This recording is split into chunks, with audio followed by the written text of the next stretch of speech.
Thank you for being here this evening. Tonight's City Council regular meeting on Tuesday, February 18th, 2020. I'd like to call this meeting to order, and please invite Pastor Jonathan Clem from Jericho Way Ministries. Please come forward. Make sure you press that button on the mic so the green light appears, and if you'd all rise, and then we'll be led in the Pledge of Allegiance by Councilmember Rich Vidiello.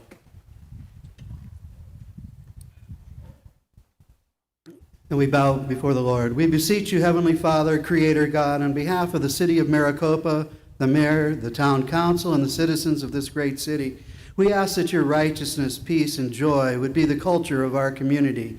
We pray for the safety of our citizens, and especially those who serve us as police, fire, and civil servants. Let there be respect, honor, and goodwill between us all.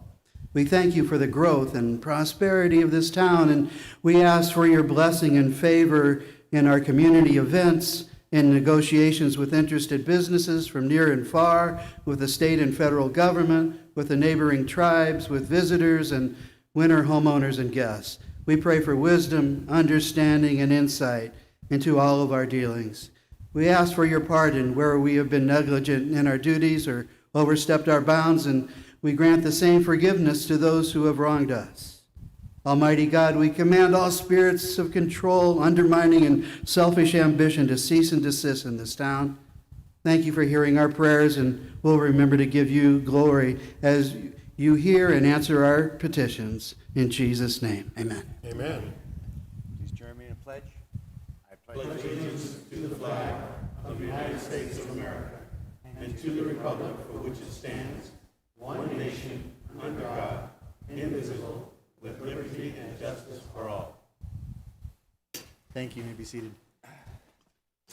That'll take us to the roll call, please. Mr. Mayor, if I may, I know it has not been energized, but I'd like to ask we might pause for 30 seconds to the demise of an organization that many of us grew up loving and working hard in as young boys. And that is the Boy Scouts of America, their demise, a serious bankruptcy that would ruin them completely, and have great fond remembrance of my activities with the Boy Scouts. I'm sure many men here tonight, including yourself, remember those days. So if you may, 30 seconds, please. Absolutely. 30 seconds.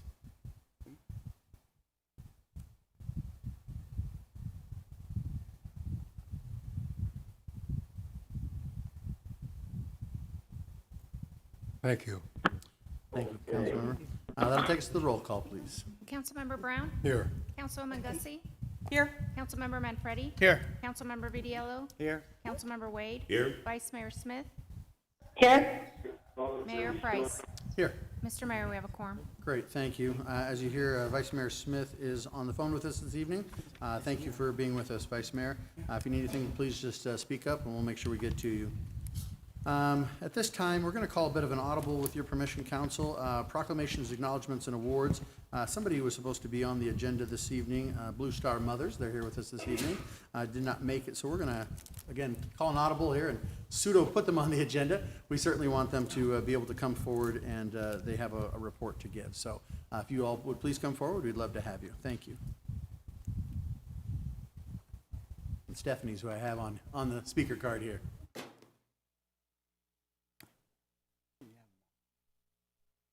Thank you for having us. Absolutely. Good evening, Mayor Price, Vice Mayor Nancy Smith, and other council members.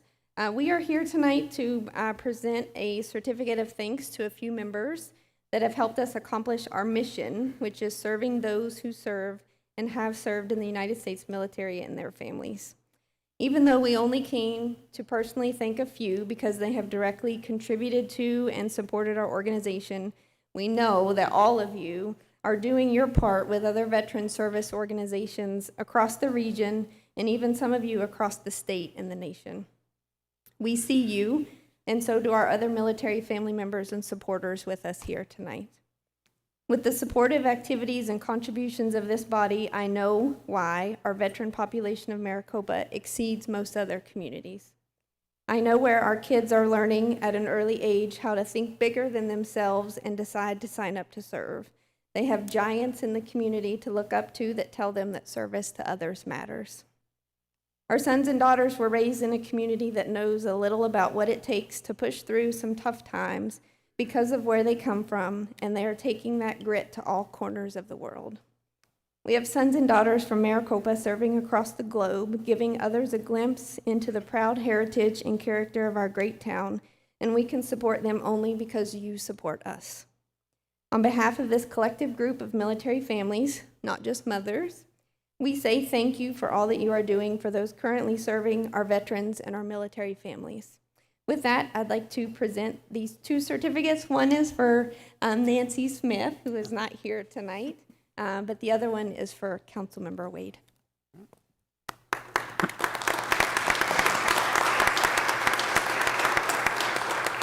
Thank you so much. I appreciate that. Thank you. Hey, Stephanie, would you all come up, your whole organization, would you all come up and please be included in a picture? They got all dressed up and put their badges on. Thank you so much for all you guys do. We really appreciate it. Move over that way. Yeah, probably want to shift a little bit.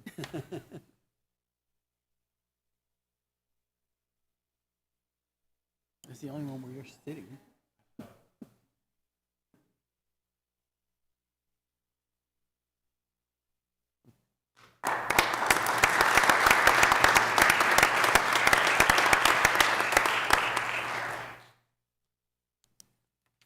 Thank you, Stephanie, and the Blue Star Moms. We really appreciate it. Again, thank you for all you do. All right, that'll take us to item number 4, which is a report from the mayor. At this time, I'd like to turn some time over to the council members. So if you have any reports at this time, council members? Mayor, when you're ready, Yes. I have some. Go ahead, Vice Mayor. Thank you. So if you haven't heard at this point, the Boys and Girls Club of America is joining Maricopa.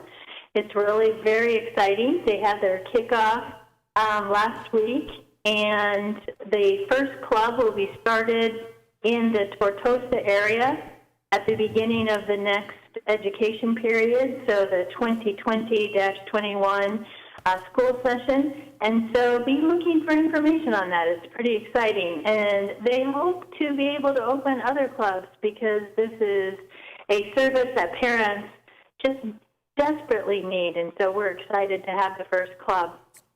Secondly, I attended the shredding event, which was a big success. They shredded nearly a truck full of documents from residents across the city. And they also collected 710 pounds of food for the Maricopa Food Bank.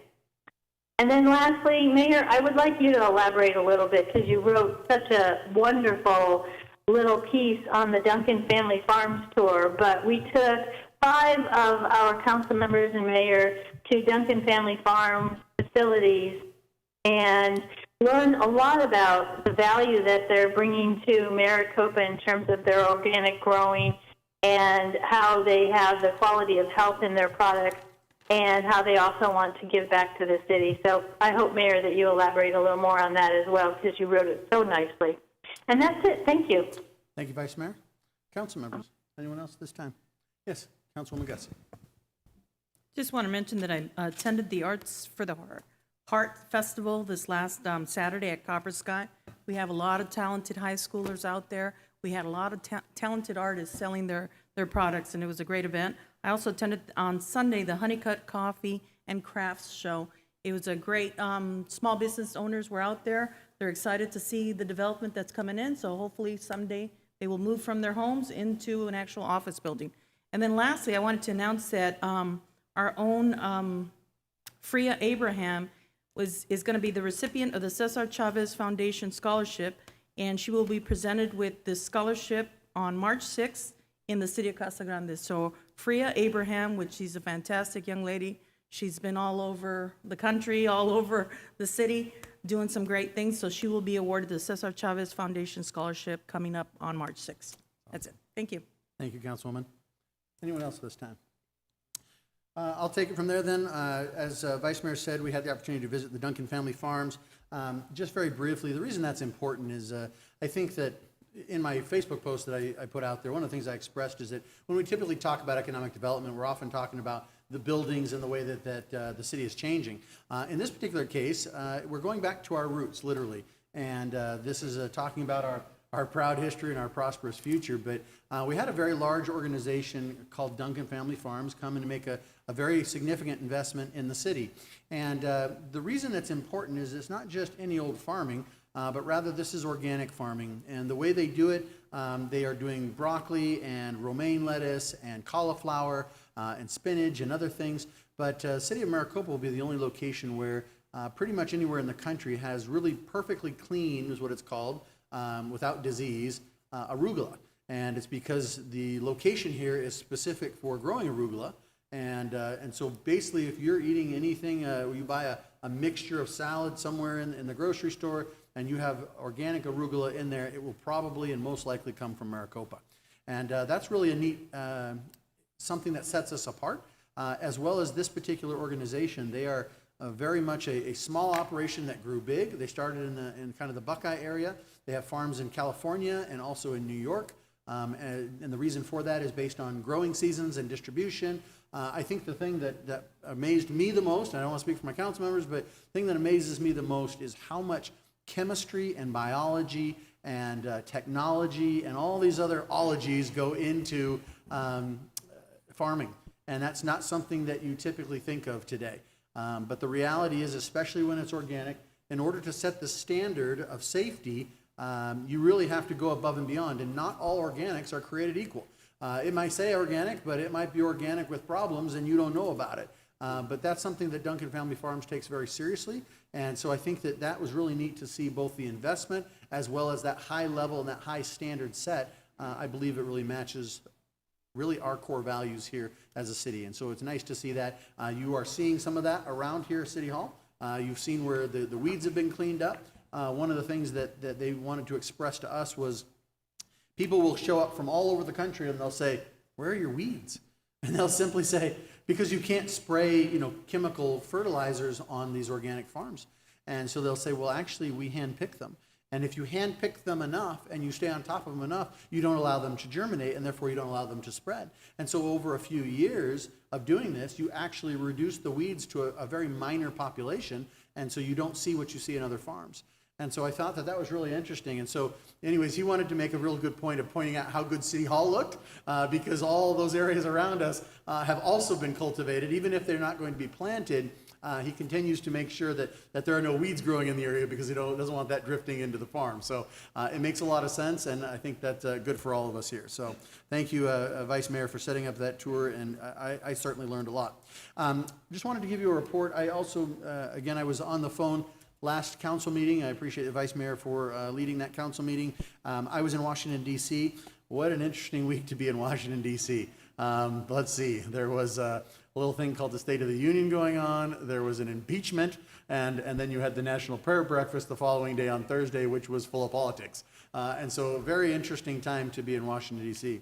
However, I was there as president of the Arizona League of Cities and Towns, and with the director of the Arizona League. And we were there on behalf of the National League of Cities and Towns advocating for bills that are going through the House and Senate there that affect us as cities and towns on a local level.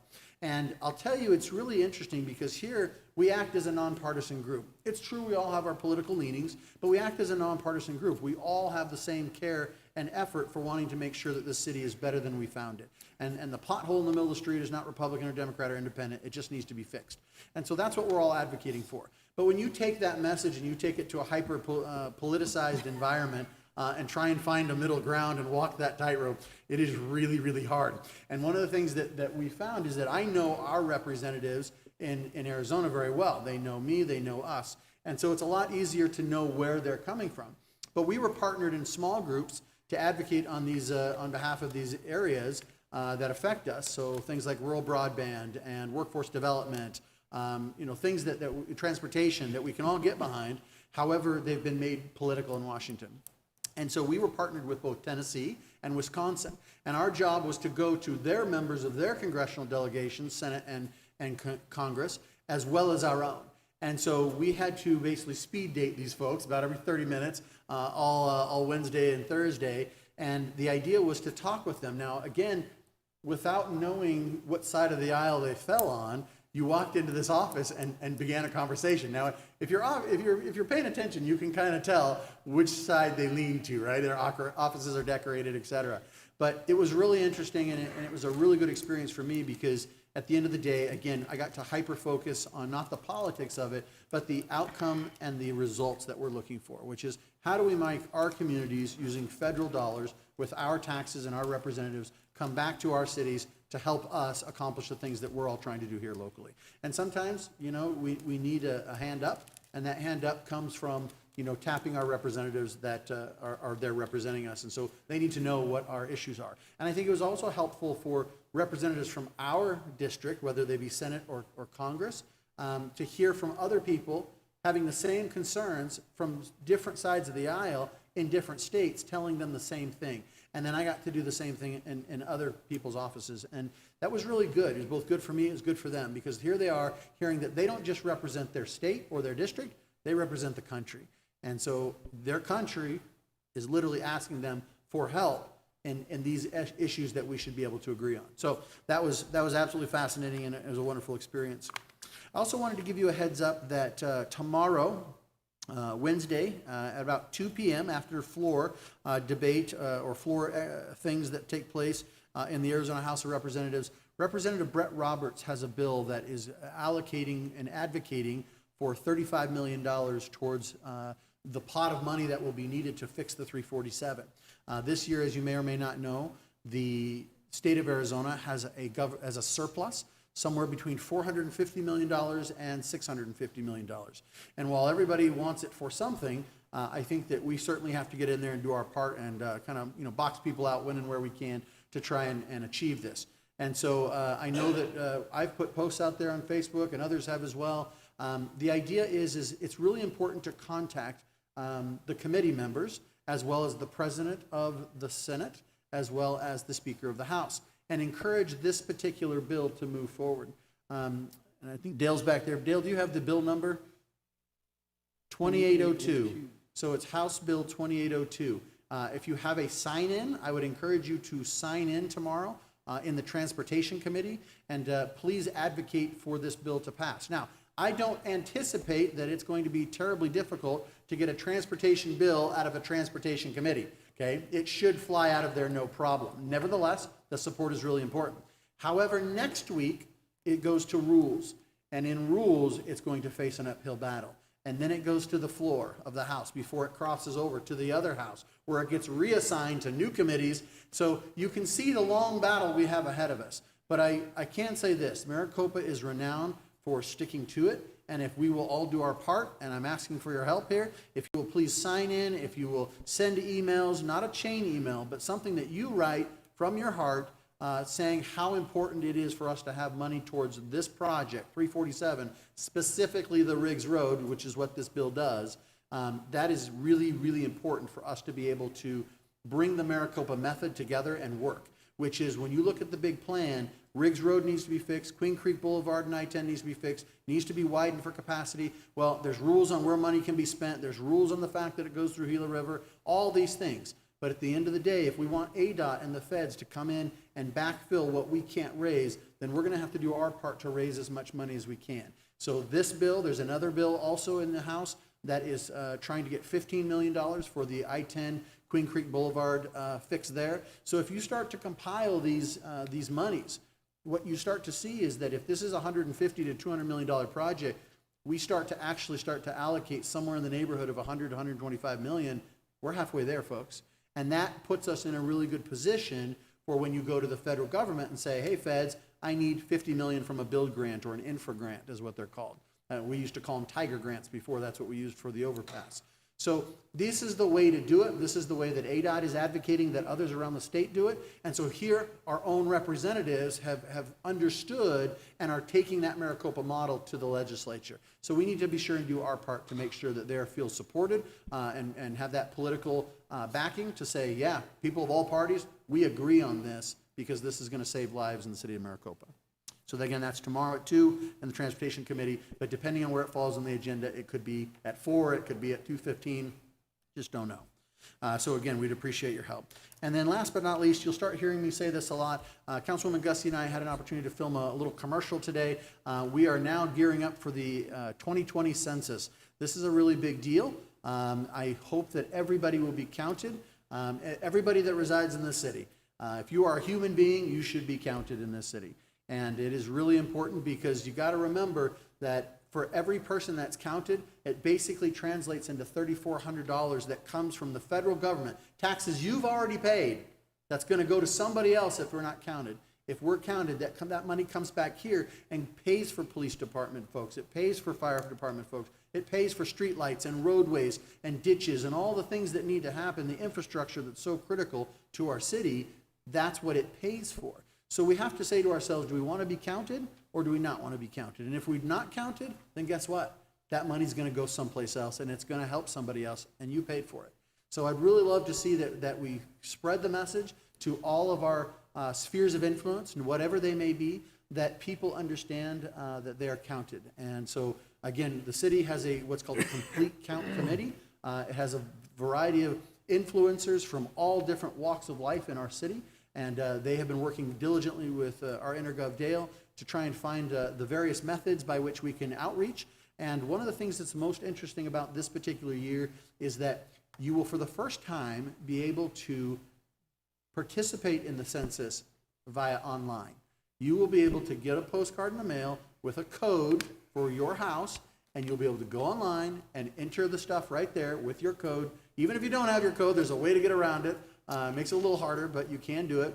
And that way, it kind of stops the process for you because now you don't have to have someone knocking at your door. You don't have to have the census forms mailed to you, all that stuff, right? And so it's just a way to speed up the process, and it helps target those dollars into places that are really needed. So if there's an area that typically gets undercounted, you can focus more of your resources there.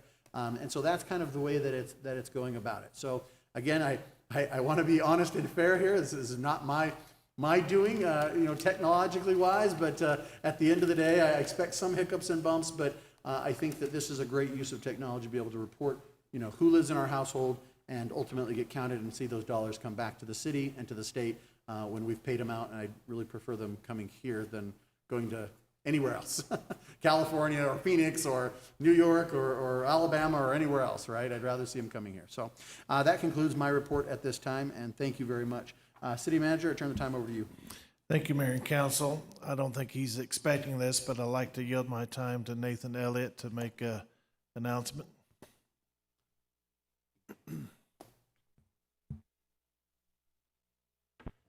Good evening, Mayor and Council, Maricopa residents, and I was not expecting this, but happy to announce the shovels are going in the dirt for the library groundbreaking on March 14th.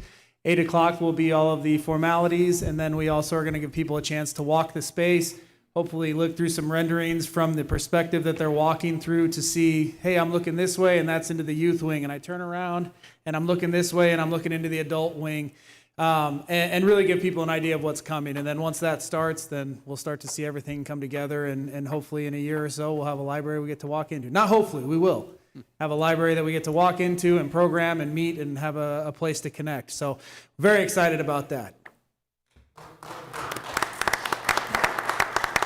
If you don't know, it's going to be just to the south of us here between our parking lot outside and Bolin Road. There are some invitations out here by our wheelbarrow full of dirt. We got the manure-free smell dirt for everybody, so we thought ahead there. But that's out front, and but that's also obviously where the groundbreaking will be. And on the same day, we're going to have the Friends of the Library book sale out here in the parking lot at City Hall. So excited to tie all those things together. Thank you, Nathan. Appreciate it. Very exciting for that. Anything else at this time, City Manager? That'll take us to item 6, which is the call to the public. I have one speaker card. I'm going to invite them up first. I apologize, Analia Vasquez and Nicholas Sanchez. Would you please come forward?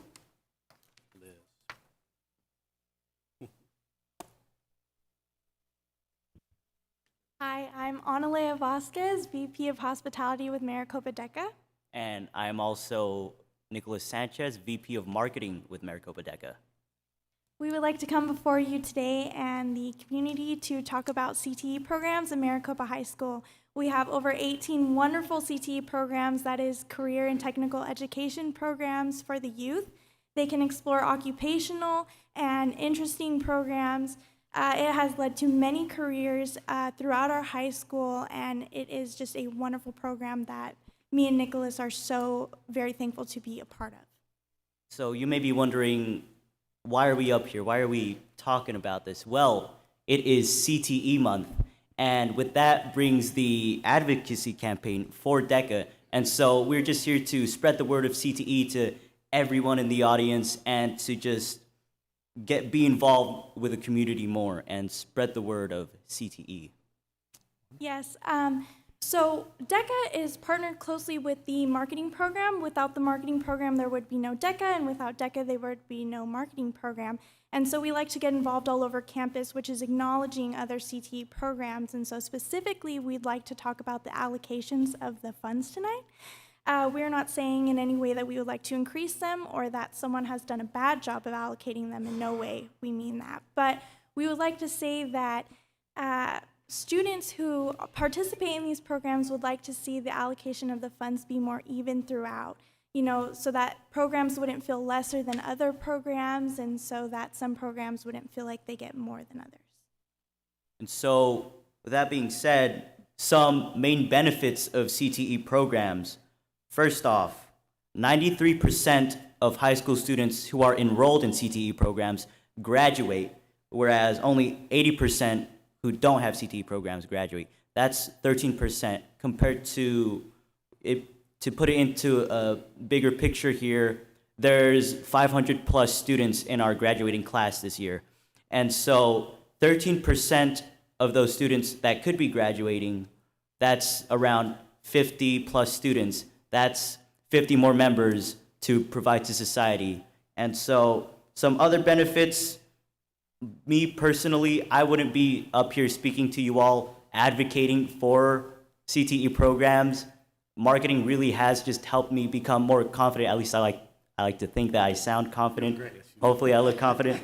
And so it's also helped me develop a passion for marketing, and it helps students develop passions for things in the workforce, such as my friend Raven Figueroa. He is in photography, and he's developed a passion for photography, and he wants to find more to do with photography and just lead a career in that. I would also like to share a very personal experience that I have dealt with at Maricopa High. As a freshman and sophomore, I regret to say that I had a 2.0 GPA. I was almost going to fail my sophomore year, and then Maricopa High School put me in the marketing program. I had no interest in it at the beginning. I did not pick it in one of my scheduled programs. And I got there, and I had an amazing advisor named Julian Rodriguez, and all of a sudden, my 2.0 went to a 4.0 in one semester. I achieved all A's. Thank you. I learned how to my skills with public speaking became much better. I learned how to talk to teachers and other students. It was easy for me to get the work done because I knew what it would lead to in the future, and it has helped me become a leader, and now I'm an officer within the program, and I fought for everything I could last year, and I made it to internationals. Congratulations. That's essentially all we have. Thank you for listening to our little speech about CTE programs. Have a good night. Thank you very much. Congratulations, you guys. Great job. That concludes the speaker cards I have. Anyone else like to approach the council at this time? Tell us what's on your mind, call to the public.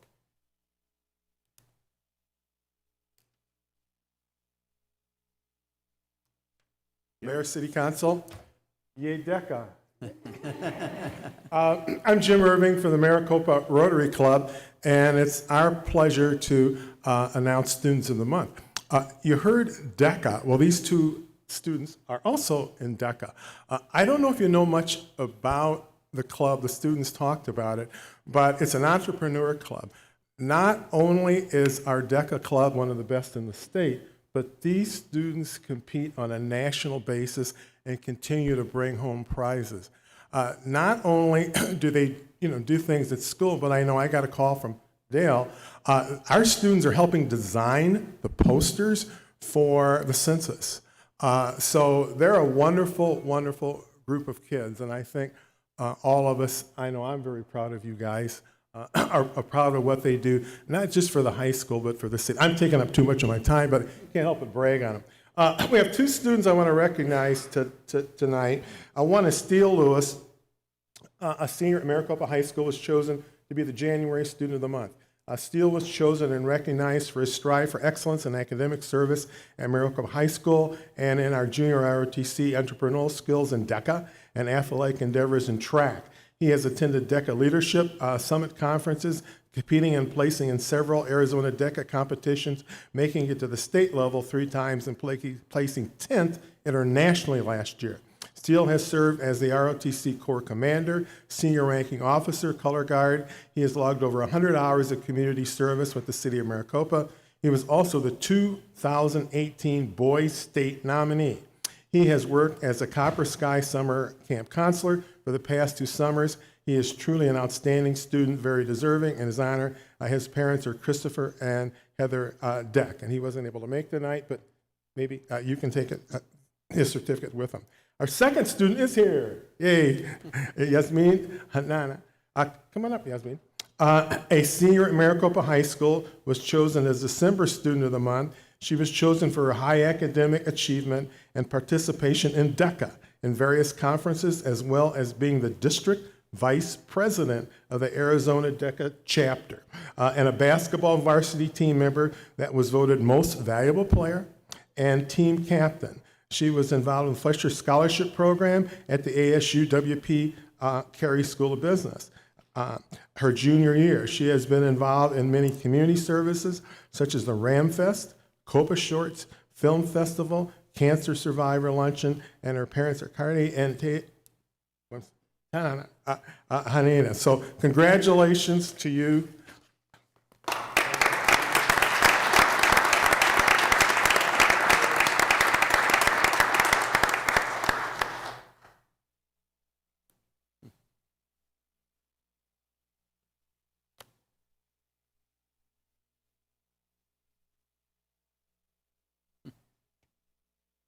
Worst seat, man. Let's get the photos. Thank you, Mayor. Thank you, Jim. Appreciate it. Anyone else this time? Councilor Boyd.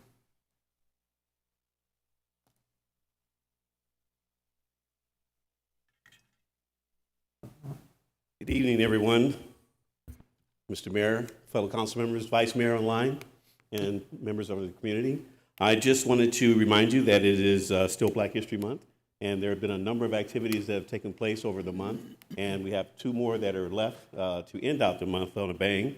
We recently had a library presentation, story time with arts and craft, where the kids got an opportunity, actually students read to students, and they actually got an opportunity also to create quilts. And that's what the discussion was about, quilts, and how it was used as a communication device back in the days of slavery.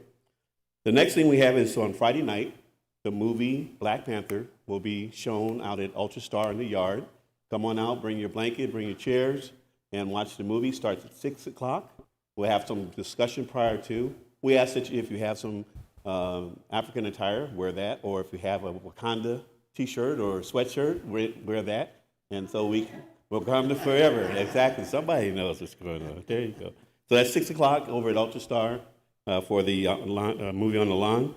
And then finally, we have the Poetry, Jazz, and Shop featuring vendors at the market and the Touch of Class trio. If you're familiar with Touch of Class, you know who that is. And that's going to be Sunday, February 23rd at 1 o'clock at Honeycut Coffee. And there will be vendors, art displays, music, singing. It'll be the final event for Black History Month, so we want to close it out with a bang.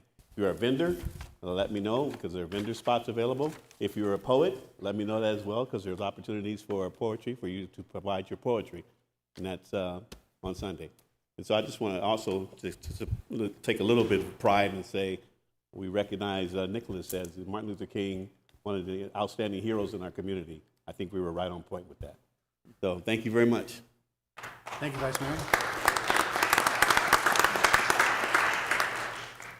Thank you, Councilmember. Appreciate it. Anyone else at this time like to approach the podium?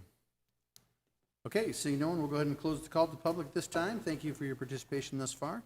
Council, that'll take us to item 7.1, which is the approval of the meeting minutes from February 4th, 2020. So move. There's a motion. Is there a second? Second.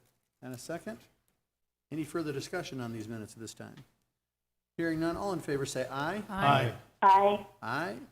That carries unanimously. That'll take us to item 8, which is the consent agenda. Council, anything on the consent agenda that you had questions on or need pulled at this time?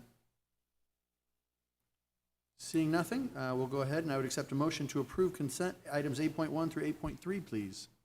So moved. There's a motion. Is there a second? Second. And a second from Councilwoman Gussie. Any further discussion on this item? Seeing none, all in favor say aye. Aye. Aye. Any opposed? That motion also carries. And as you can see in item 9, there's no regular agenda items or public hearings at this time, and we have no executive session, Council. So thank you very much for your participation this evening. I want to make you aware, though, before we close, that we will not be having the first meeting in March, as some members of us will be on our way to Capitol Hill again. And be participating in the National League of Cities and Towns Conference. So we won't have a meeting then. Our next meeting in March will be the second meeting in March, which I believe is the 17th.